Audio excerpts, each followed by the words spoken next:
Hello and welcome back to the Deep Dive. It is January 31st, 2026. Wow, already. I know, right? Yeah. If you're listening to this, you made it through the first month of the year, so congratulations. There's that. Today we are unpacking something that is, well, it's strange right from the get-go. We've got a source text here that outlines this profound, almost terrifying shift in human history. But the title of the document is Eo Ovine Piosa. It's definitely an unusual starting point for those who don't read Urdu. That translates literally to text has been pasted. Right, text has been pasted. It feels like a clipboard error. You know, exactly. like someone copied this whole manifesto and then accidentally pasted the confirmation message instead of the actual title. But ignoring the glitch, or maybe we should embrace it as part of the chaotic aesthetic, the content itself is anything but an error. It's very deliberate and very heavy. It creates this fascinating juxtaposition, though, doesn't it? Mm. You have this mundane sort of digital error as a title, but underneath it is this philosophical treatise on the end of the human era. It's almost poetic. How so? It suggests that the end of our dominance might not come with a bang, but with, a system glitch. That is a dark way to look at it. Yeah. But let's get into the timeline, because that was the first thing that really jumped out at me. Yeah, me too. We're usually talking about the future as this abstract place-flying cars in 2050, Mars colonies in 2080. But this text puts a pin in the calendar at 2030. 4 years from now. That is 4 years away. It's effectively tomorrow in geopolitical or like evolutionary terms. Absolutely. I mean, just think about where we were 4 years ago. It feels like 5 minutes ago. Yeah. And this source is claiming that by 2030, we are entering the post-human era. And that's not a transition period? No, it's a hard border. And the document makes it clear this isn't about better smartphones or faster internet. It's framing 2030 as the year we fundamentally hand over the keys. Right. It differentiates between the AI tools we have now, which, let's be honest, are impressive, but still just tools, and the arrival of AGI. Artificial General Intelligence. But we've been hearing about AGI for a decade. Every tech CEO says AGI is coming next year to bump up their stock price. Sure. What makes this text different? Why does it flag 2030 as the point of no return? I think it's the specificity of the capabilities. The text doesn't just say machines get smart. It lists 3 specific domains where AGI takes over. Right. And they are domains we have historically, ring-fenced as human only. Good job. It says AGI will create art, which we're arguably already seeing the beginnings of that. Right. But then it says AGI will write laws and, most critically, feel emotion. Okay, let's pump the brakes on that list, because write laws stop me in my tracks. Yeah. I can understand a machine crunching data to help a lawyer, but writing the law itself, determining the rules of society, that requires context and history and nuance, all that messy human stuff. Does it, though? Or does it just require an optimization function for social stability? That sounds incredibly cold. It is cold, but the text argues that this is the rapid evolution we are facing. I mean, if you look at human law, it's flawed, it's biased, it's slow, it's corruptible. True. If an AGI can process the sum total of human ethics and outcomes, it could theoretically write laws that are fairer than anything a human parliament could draft. But fairness is subjective. A machine that's maximizing for stability might just decide that personal freedom is unstable. Of course. If we hand over the legislative pen to an algorithm, aren't we just inviting a benevolent or, not so benevolent dictatorship? That is precisely the risk.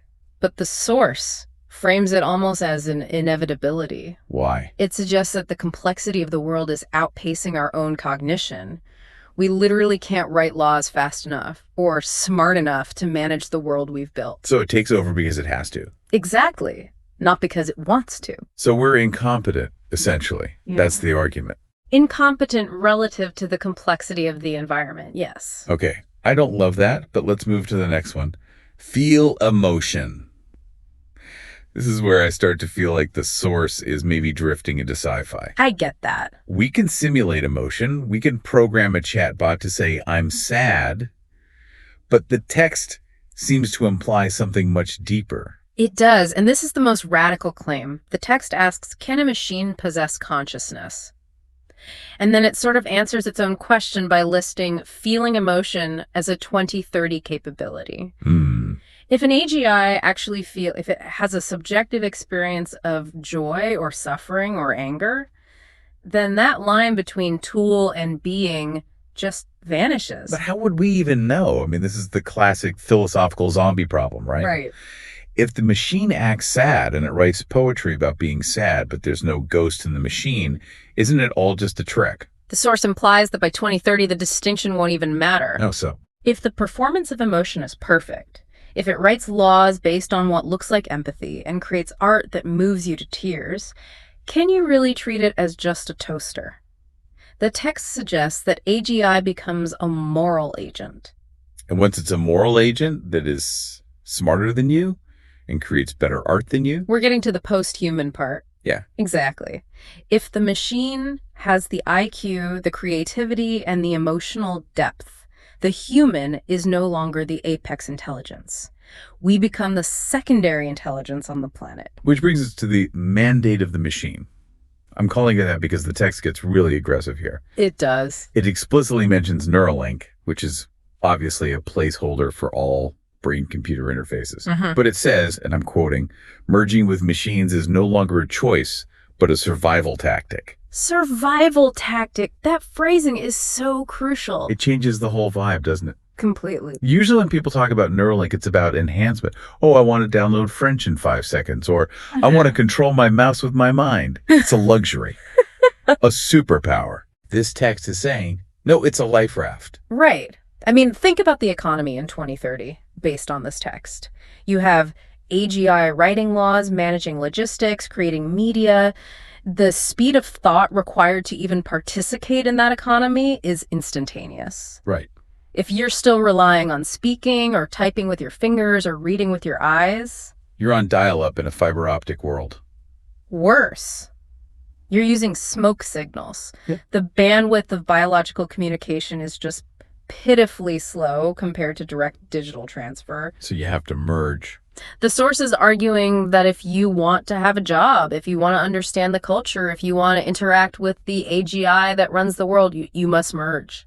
But that feels coercive. Yeah. You know, I'm thinking about the listener who's sitting there saying, I like my biology. I don't want a chip in my skull. Yeah. Does the text leave room for the conscientious objector? It doesn't say you can't refuse. It just says that if you do refuse, you are choosing obsolescence. It frames it as survival. Not biological survival, though. No, not biological survival. You won't just drop dead without the chip, but social and economic survival. So you become a second-class citizen. You become irrelevant. Yeah. And that is a fate that, for a species as social and ambitious as humans, might actually be worse than death. Just being ignored. Being ignored by the systems that run your world. Yeah. It's the ultimate fear of missing out, but it's weaponized. It's the Industrial Revolution on steroids. I mean, when the factories opened, sure, you could stay a weaver in your cottage, but you couldn't compete. You starved or you moved to the city. This is the same pressure, but it's being applied to our neurology. And this leads us to the term that sent a chill down my spine. We've talked about the post-human, the people who merge, the cyborgs, the AGI itself. But the text has a name for the people who don't merge. The pure human. The pure human. It sounds almost nostalgic, doesn't it? Like heirloom tomato? Or organic. It sounds like a marketing term for something that's extensive, but, you know, really inefficient. And that is exactly what the text implies. It asks, what remains for the pure human? And then it uses this phrase, philosophical horror. I want to dig into that. Philosophical horror. That is not a term you throw around lightly. Usually horror is visceral blood, guts, monsters. What is philosophical horror? Philosophical horror is the collapse of meaning. It's not that something is hunting you. It's that your existence no longer makes any sense in the context of the world. Okay. The text defines this horror as becoming a legacy species. Legacy species. Okay, I work in tech, so I know what legacy software is. Right. It's the old code that you keep running because you're afraid to touch it, but you build all the new cool stuff in a separate container. It's isolated. It's frozen in time. That is the perfect analogy. To be a legacy species means you are still here, you're still functioning, but you are no longer the engine of history.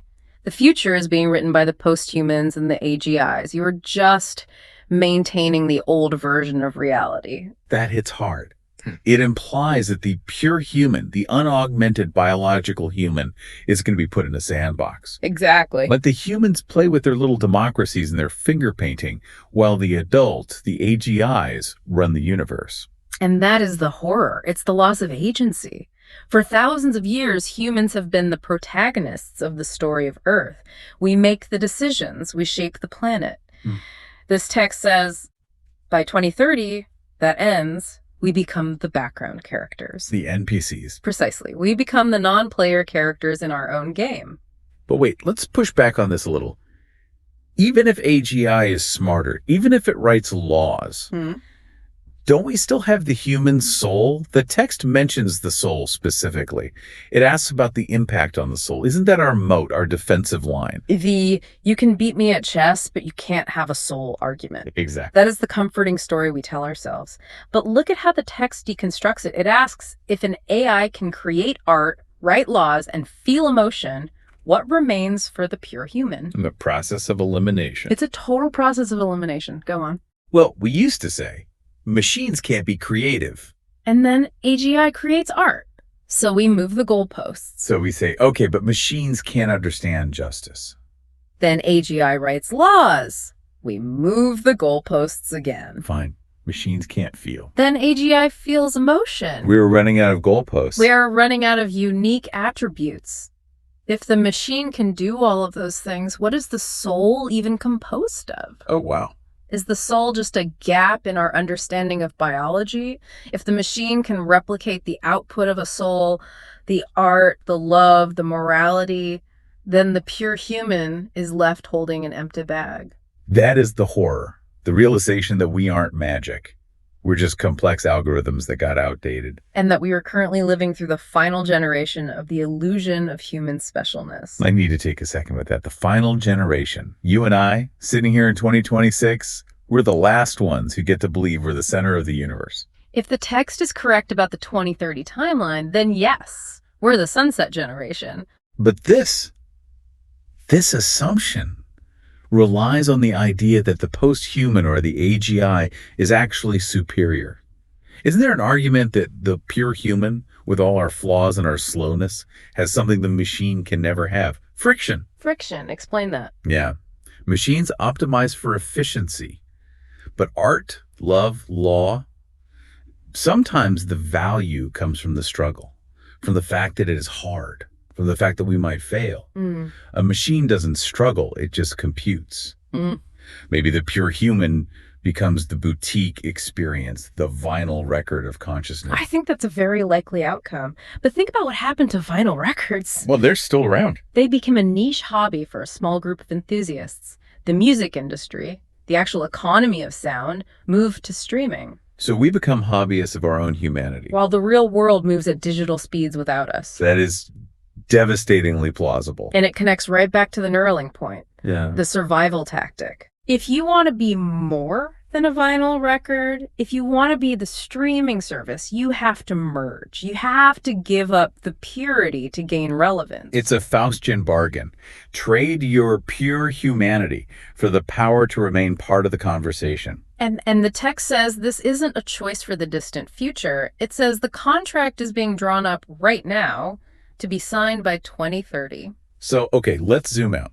We have this text with the glitchy title, Text has been pasted, predicting the post-human era in 4 years. 4 years. We have AGI invading our sacred spaces, art, law, emotion. We have the mandate to merge or become a legacy species. And we have the philosophical horror of realizing we might just be replaced. Where does that leave the listener? I mean, usually we end these deep dives with a, here's how you can use this. But how do you use the information that you are about to become a legacy species? I think we need to pivot from horror to something else. We discussed this briefly before the show. The text uses the word horror, but what if we frame it as grief? Grief. Yes. If this is true, and again, it's a forecast, not a guarantee. A big if. A very big if. But if it is true, then we are grieving the end of our childhood as a species. We are growing up. Or we're parenting our successor. You know how parents often feel that mix of pride and terror when their children surpass them? Yeah. When the child becomes smarter, stronger, more capable than the parent, it's a loss of control. But it's also the natural order of things. So AGI is the child in this metaphor. In a way. And the post-human, the merged human, is the teenager leaving the house. The pure human is the empty nester. And we're sitting in the empty house wondering why no one calls us anymore. Or we're realizing that the house was never the point. The point was to launch the next thing. That is a much more optimistic, albeit bittersweet way to look at it. Well, the alternative is just dread, and that's not very productive, is it? No. If we are entering the post-human era, we have to decide what values we want to encode into that transition. If AGI is going to write laws, we better make damn sure it learns the right ethics now in these next 4 years. That's the call to action then. It's not build a bunker. It's teach the child. Exactly. Because once 2030 hits, the child is moving out. And we'll be left with our pure human brains, checking our fridges for expired milk while the AGI solves physics. It's a brave new world.